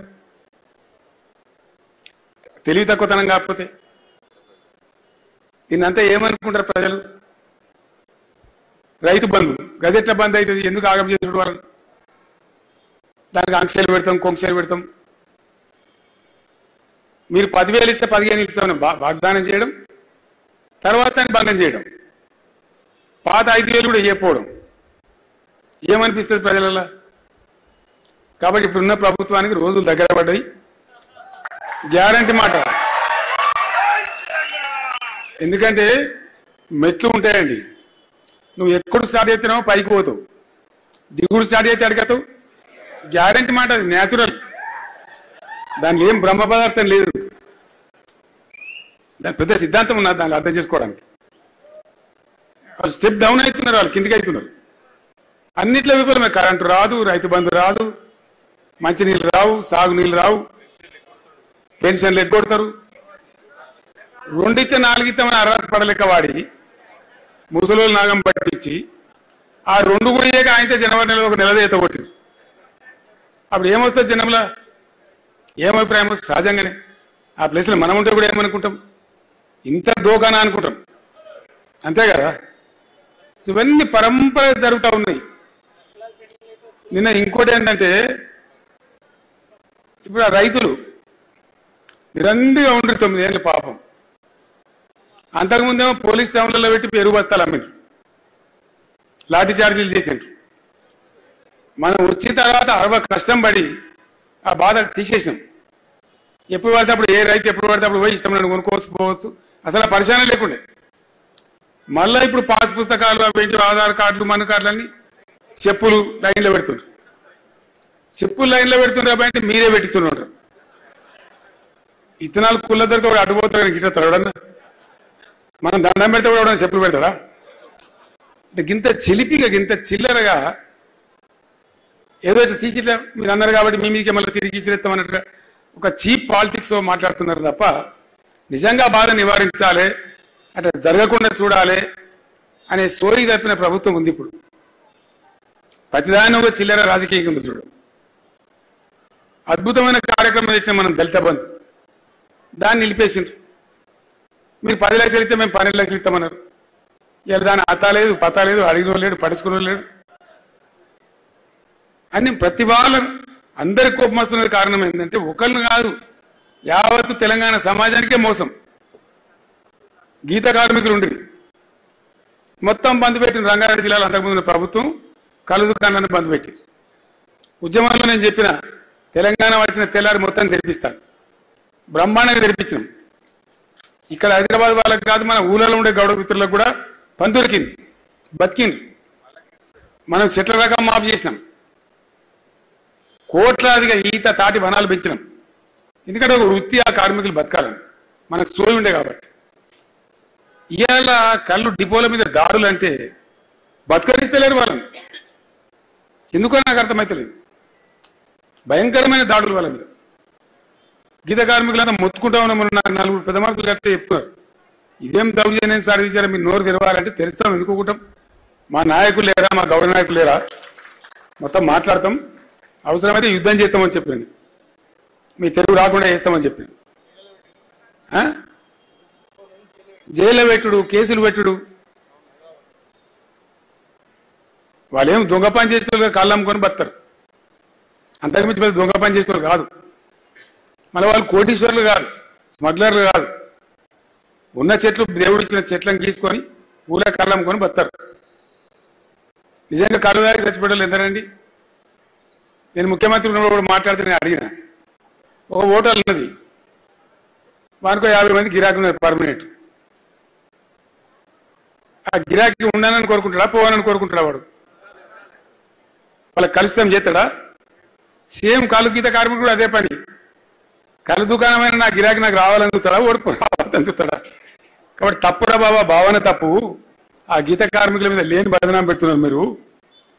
వాళ్ళు బతకడం కోసం పనిచేస్తారు తప్ప సమాజానికి అది పోసి బతుకుతారు తప్ప ఎవరు రాకుండా చేసుకుని మందిని చంపి బతకాలని ఆలోచన వాళ్ళకి ఎందుకు ఉంటుంది? ద వెరీ ఐడియా ఇది రాంగ్ అని చెప్పింది. అట్లా 10 సంవత్సరాలు మంచిగా ఉండ్రి, చెట్ల రకం తీసినాం, మంచిగా దర్జాగా ఉండ్రి ఉన్నగారికి. వాళ్ళ మీద ఇప్పుడు దెబ్బ తలగనోడే లేడు. ఇప్పుడు గొల్లర స్కీమ్ బంధు, మా బాలరాజు యాదవ్ ఉన్నప్పుడు డామ్ డూమ్ అని మస్తు మాట్లాడింది, ఆయనతో బంద్ అయిపోయింది, ఖతమైపోయింది. ఇప్పుడు డిపాజిట్లు వాపసు ఇస్తారు. దళిత బంధు డబ్బులు మనం వేసినా, మన గవర్నమెంట్ వేసినా కూడా ఫ్రీజ్ చేసిండ్రు. వాళ్ళకి పడ్డ డబ్బులు కూడా వాపసు తెప్పించుకున్నారు. ఇక పల్లె ప్రగతి, పట్టణ ప్రగతి మొత్తం సర్వనాశనం అయిపోయింది. ట్రాక్టర్లకు జీతాలు లేవు, డీజిల్ లేదు. గ్రామాలు మళ్ళీ మురికి కూపాలు అవుతున్నాయి, పట్టణాలు మురికి కూపాలు అవుతున్నాయి. ఇంటిగ్రేటెడ్ మార్కెట్లు మంజూరు చేస్తే నిలిచిపోయినాయి. స్పెషల్ ఫండ్స్ నేను సీఎం ఉన్నప్పుడు మంజూరు చేస్తే అన్ని రద్దు చేసిండ్రు. ఇక దవాఖాన్ల పరిస్థితి మరీ దారుణం తయారైపోయింది. మనం కేసీఆర్ కిట్లు పెట్టిన తర్వాత ఆ దోపిడీ నుంచి విముక్తి అయి పేద ప్రజలంతా సర్కార్ దవాఖాన్లో లైన్ కట్టి మళ్ళీ ఇప్పుడు బంద్ వెనకపోతా ఉన్నారు. అంటే రివర్స్ అవుతా ఉంది.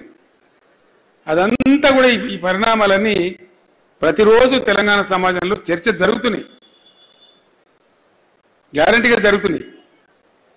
మళ్ళీ ఇప్పుడు అంటున్నా, అయ్యో అన్నంలో మనం పోసుకున్నట్టు అయిపోయాయి, ఎంత పని అయిపోయాయి, అనవసరంగా కేసీఆర్ కూడా కొట్టుకుంటుంది, బీఆర్ఎస్ కూడా కొట్టుకుంటుంది అనే ముచ్చట్లు బయలుదేరుతున్నాయి.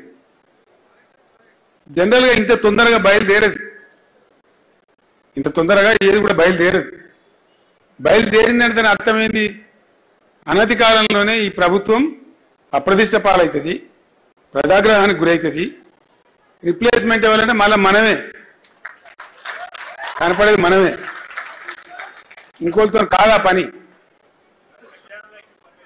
ఆ కళ్యాణ లక్ష్మి బంధు, తులం బంగారం బంధు అన్ని బందే, రుణమాఫీ బంధు, చేనేతల బంధు అన్ని బందే. ఏది జరుగుతలేదు. మరి ఏం జరుగుతుందని అంటే ఏమని తెలుస్తలేదు. మరి బంధానికి ఇంకేమైనా మంచి జరగాలి కదా, అదేం జరుగుతుంది?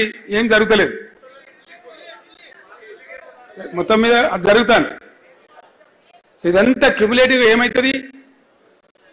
బాంబు వేలినట్టు వెళ్తుంది సమయం వచ్చినాడు. ఆ సమయం కూడా ఎక్కువ దూరం ఉంటుందని నేను అనుకుంటలేను. కారణాలు అట్లున్నాయి. డెఫినెట్గా మంచిగా ఉన్నాయి. మన పార్లమెంట్ ఎలక్షన్లో ఏం ఫలితాలు వస్తాయో చూద్దాం. ఇవాళ మిత్రుడు నవీన్ రెడ్డి గెలిచిండు. గింత సప్ప కొడతారు సప్పట్లు. నవీన్ రెడ్డి గెలిచిండు. మహబూబ్నగర్ జిల్లా నాయకులందరూ కూడా నేను ధన్యవాదాలు తెలియజేస్తా ఉన్నాను. పట్టుబట్టి జట్టు కట్టి బ్రహ్మాండమైన విజయం చేకూర్చేది పార్టీకి. ఇంకొక ఎమ్మెల్సీ కూడా పెద్ద హీరోయిక్ గెలుపు గెలవబోతాడు, రాకేష్ రెడ్డి.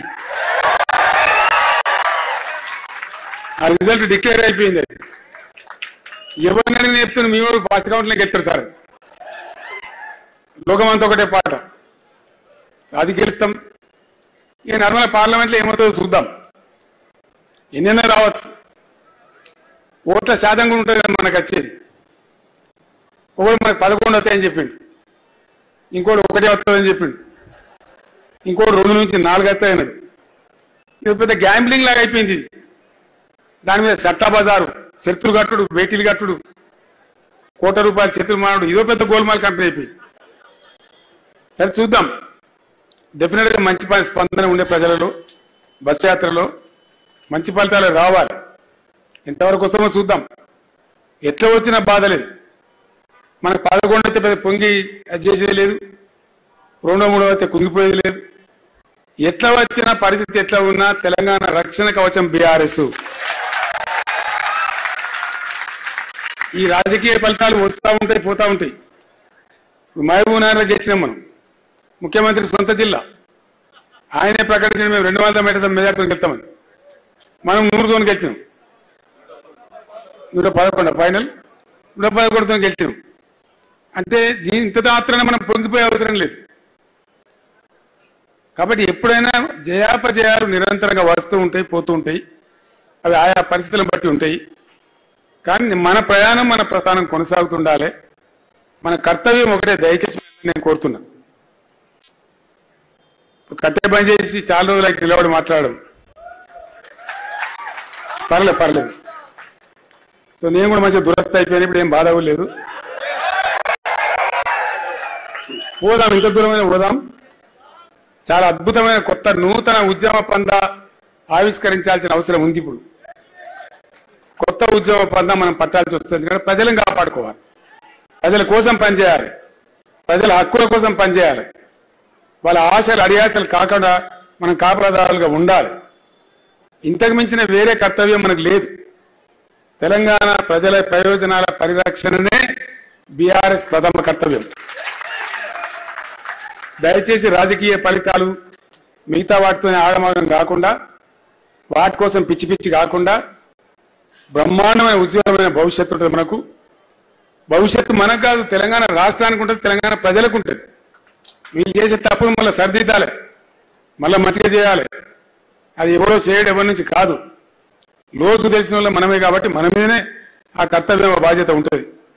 కాబట్టి ఈ దశాబ్ది మనకు ఒక స్ఫూర్తి కావాలి. ఈ దశాబ్ది వేళ అందరికి అన్నం పెడుతున్నారు కదా, పెడుతుండ్రా ఏర్పాటు చేసిండ్రు కదా రామారావు చెప్తున్న భోజనాలు ఉన్నాయట దానికి ఇబ్బంది ఏం లేదు సో ఇంకా 10 నిమిషాలు ఎక్కువ మాట నడుస్తుందని మాట్లాడుతున్నాను నేను ఈ భోజనం గ్యారెంటీ ఉంది కూడా బాధ లేదు కాబట్టి మీ అందరితో కూడా నా ప్రార్థన ఒకటే ఉద్యమ ప్రస్థానం ఉద్యమ ప్రారంభమైన రోజులు కావాలని మీకు నేను గుర్తు చేసిన గంత కఠినమైన సమయంలో అటువంటి పరిస్థితులలో ఉద్యమాన్ని ప్రారంభించి గొప్ప విజయం సాధించి రాష్ట్రానికి సాధించి పెట్టిన సంస్థ మన సంస్థ ఈ రాజకీయ జయాపజయాలు మనకు లెక్క కాదు మనం కూడా 2 టర్ములు గెలిచినాం ఎంపీలు గెలిచినాం అన్ని చేసినాం మళ్ళా వస్తుంది గెలిపి ఆడికి పోదు కాబట్టి మీ అందరితో నేను ప్రార్థించేది ఒకటే దయచేసి ఎట్టి పరిస్థితులలో ముక్కవోని దీక్షతోని తెలంగాణ ప్రయోజనాలే ముఖ్యమైనటువంటి కేంద్ర బిందువుగా మనం పనిచేయాలి పురోగమించాలి అదే మన కర్తవ్యం ఆ ఆశలు తెలంగాణ ప్రజలకు కూడా మన మీద ఉన్నాయి నిన్న నేను మిమ్మల్ని అందరినీ యాత్ర బయలుదేరిదీసి ఇది క్యాండిల్ ర్యాలీ నేను వాపసు వస్తున్నా ఇంటికి వాపసు వస్తుంటే ప్రతి కార్లకి ఇట్లా డబుల్ థమ్స్ పెట్టి చెప్తున్నారు ఒక ఆటో డ్రైవర్ అయితే ఉరికొచ్చి నా దగ్గరకు వచ్చి నా కారు కొట్టి సార్ మళ్ళీ మనమే గెలుస్తున్నాం నువ్వేం భయపడక మేము అందరం ఉన్నాం ఆటో డ్రైవర్ నేనే ఆశ్చర్యపడతా ఉన్నా ఆవేశం ఉరికొచ్చి చెప్తా ఉన్నాడు సో కాబట్టి సమీప భవిష్యత్తులో మళ్ళా పాలన మన భుజాల మీద పడుతుంది అలా డౌట్ కూడా అవసరం లేదు ఈ వీళ్ళతో ఏమీ కాదు మన్నువు కాదని చెప్తున్నా చిల్లర రాజకీయాలు తప్ప గొప్ప వ్యూహకర్తలు కూడా కాదు గెలిచినామని వాళ్ళ చేయికి చూసుకుని గెలిచినామని నిజంగానే అంత అపనమ్మక స్థితిలో అనుకోకుండా గెలిచిన గెలుపును ఎట్లా మలుచుకోవాలో వాళ్ళకి తెలుస్తలేదు పాపం చిన్న మాట కదా ఏ కొద్దిగా తెలివి ఉన్నా కూడా పోయిన గవర్నమెంట్ కరెంట్ మంచిగా ఇచ్చింది కదా ఇండియా అంత తెలుసు కదా దాచిపెట్టే లెక్క కాదు కదా ముఖ్యమంత్రి కొద్దిగా బుద్ధి ఉంటే మంత్రివర్గానికి బుద్ధి ఉంటే కరెంటు వాళ్ళని పిలిచి మొదటిదాకా ఎట్లా నడిచిందో అట్లా నడిపి బయట అయిపోతుండే అంతే కదా ఎందో అధికం శాతాలకు పోయి కొండంగా శాతాలు చేస్తామని మీరు వీకేసి వాళ్ళని చేసేసి మా తరహా చూపిస్తామంటే వాళ్ళ తరహా ఇప్పుడు వాళ్ళ లాగు వాళ్ళు కొట్టే కొరకు వస్తాను అంతే కదా ఊకుంటారా ప్రజలు నిన్న రాత్రి ఎందుకు పోయినరు బాచుపల్లిలో ఇంకో చోట చందానగర్లో వస్తారు కదా ప్రజలు ఆవేశం వస్తే ఆగుతారా ఎవడు ఆపుతాడు మన వాటిని ఆగరు మన కంట్రోల్లో కూడా ఉండరు కోపం వస్తే కాబట్టి ఆ పిచ్చి పనులు ప్రజా వ్యతిరేక చర్యలు వాళ్ళు ఎంత చేస్తే అంత వెకిలితనం మకిలితనం వాళ్ళకే అంటుకుంటుంది మీరు ఏం భయపడే అవసరం లేదు బాధపడే అవసరం లేదు వీళ్ళతో అంతకన్నా గొప్ప కార్యక్రమాలు అయితే నేను కూడా అనుకుంటలేదు 6 నెలలు అవుతుంది ప్రభుత్వం వచ్చి ఒక్కటన్నా పాలసీ ఇగో ఇది మా వ్యవసాయ పాలసీ ఇగో ఇది మా ఇండస్ట్రియల్ పాలసీ ఇగో ఇది మా ఐటీ పాలసీ ఇది మా పలాన్ పాలసీ ఏదన్నా కూడా నేడవాలి కదా ఒక్కటన్నా ఏ ఒక్క పాలసీ అన్న ప్రకటించింది ప్రభుత్వం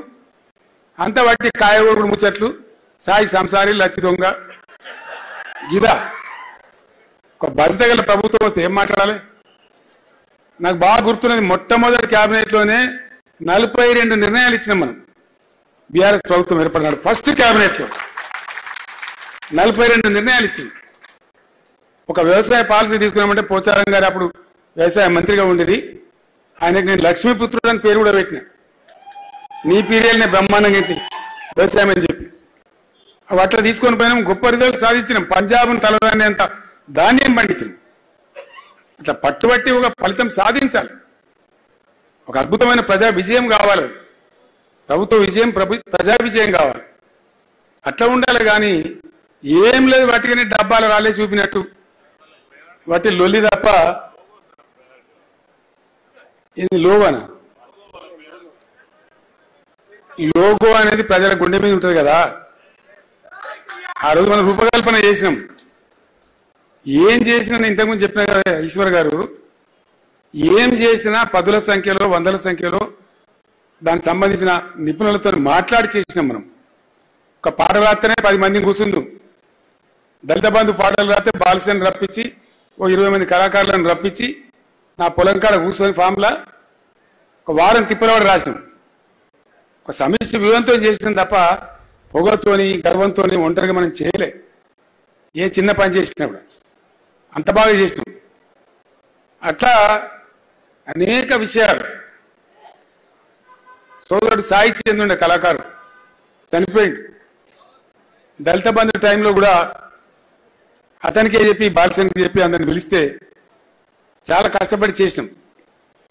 ఒక పాట రాయాలన్నా, ఒక మాట మాట్లాడాలన్నా, ఒక భావాన్ని ప్రజల్లో తీసుకుపోవాలన్నా కళాకారులు కావచ్చు, మేధావులు కావచ్చు, ఆ రంగ నిపుణులు కావచ్చు, వాళ్ళతో చర్చలు చేసేసినాం. మనం ఆఫీసర్గా ఇష్టం వచ్చినట్టు చేయలే.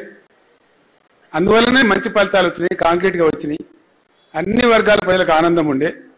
ఇప్పుడు ఆ ఆనందాన్ని ప్రజలు కోల్పోయినామనే సంగతి ప్రజలకు తెలిసిపోయింది. మన డబ్బా కొట్టుడు కాదు. కాబట్టి ఎట్టి పరిస్థితుల్లో ఉజ్వలమైన భవిష్యత్తు మనకే ఉంటుంది, బీఆర్ఎస్కే ఉంటుంది. అట్లానే మనం ఇంట్లో పండుకోవద్దు. నూతన ఉద్యమ పంథాను ఆవిష్కరించి ప్రస్తుత పరిస్థితులలో ఏది సమంజసమో, ఏ కార్యాచరణ అనువైనదో దాన్ని ఆవిష్కరణ చేసి ముందుకు తీసుకుపోయే కార్యాచరణ త్వరలోపలనే తీసుకుందాం, దాన్ని నిర్ణయించుకుందాం. ఎన్నికలు ఉండడం వల్ల మన యొక్క వార్షికోత్సవాన్ని కూడా జరుపుకోవాలి. బీఆర్ఎస్ వార్షికోత్సవాన్ని ఏప్రిల్ 27 కరెక్ట్ ఎలక్షన్ మధ్యలో ఉండే, అది కూడా జరిపే బాధ్యత మన మీద ఉంది. అందరిని పిలుచుకొని ఒక 2 రోజుల పాటు ఘనంగా మన వార్షికోత్సవం కూడా జరుపుకుందాం. బీఆర్ఎస్ వార్షికోత్సవం మిగతా కార్యక్రమాలకు అన్నిటికీ అందరం కలిసి సమిష్టి నిర్ణయం తీసుకొని రూపకల్పన చేసుకుందాం, ముందుకు కొనసాగుదాం. ఒకటే మాట నేను మీకు చెప్తా ఉన్నా, దేవుడిచ్చినటువంటి ఆయుష్ నాకు ఎంతవరకు ఉంటే అంతవరకు 100కు 100% చివరి శ్వాస వరకు కూడా తెలంగాణ కోసం పనిచేస్తే తప్ప ఎట్టి పరిస్థితిలో విశ్రమించే ప్రశ్న లేదు, విరమణ చేసే ప్రశ్న లేదు. తెలంగాణ ప్రజలకు కూడా ఈ వేదిక నుంచి నేను హామీ ఇస్తా ఉన్నా, ఈ పార్టీ పుట్టిందే మీకోసం, ఈ పార్టీ ఉన్నదే మీకోసం. తప్పకుండా మీకోసం అడుగడుగున పోరాటం చేస్తుంది, ఎటువంటి త్యాగాలకైనా సిద్ధపడుతుంది తప్ప వేరే ఇంకో ఆలోచన లేదని చెప్పి మనవి చేస్తూ, మరొక్కసారి 50 మంది తెలంగాణ ప్రజానీకానికి, మన గులాబీ సైనికులకు, ఉద్యమ సహచరులకు, అందరికీ అమరులైనటువంటి విద్యార్థులకు, మిత్రులకు, ప్రాణత్యాగం చేసిన పెద్దలకు, ప్రతి ఒక్కరికి కూడా తెలంగాణ ఉద్యమాభివందనాలు. ఈ దశాబ్ది ఉత్సవ వేడుకల సందర్భంగా వందనాలు తెలియజేస్తూ నేను విరమిస్తా ఉన్నా. జై తెలంగాణ, జై తెలంగాణ.